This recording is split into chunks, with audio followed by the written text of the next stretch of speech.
colleagues, I remain Francis Ottah Agbo. I represent Ado Okpoku Ogbadibo Federal Constituency, Benue State. Mr. Speaker, we are in trouble in this country. This country is on a precipice. And of course, it was against this background that the late Hon Agbo talked about there was a country. And we, as the people's parliamentarians, we have a responsibility to make Nigeria a country. And we cannot do this without asking the necessary questions. If we must represent our people, we must ask the necessary questions that ordinary person on the street would ask if you give him or her the opportunity.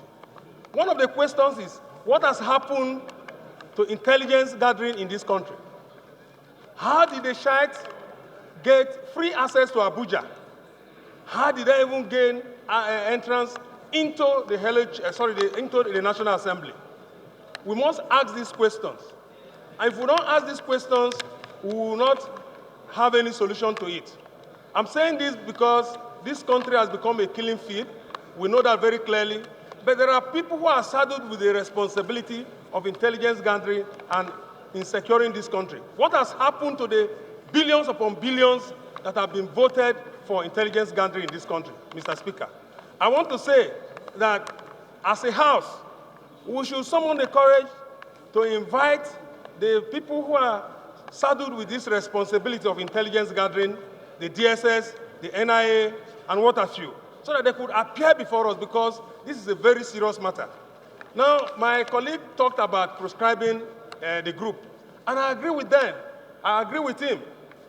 They do not have the right to kill people in this country. They only have the right to move around, to associate. But the way it is now, if we keep sealed lips on this matter, I tell you, it may even get worse than this. So I want to join my colleague to call for the proscription of this group.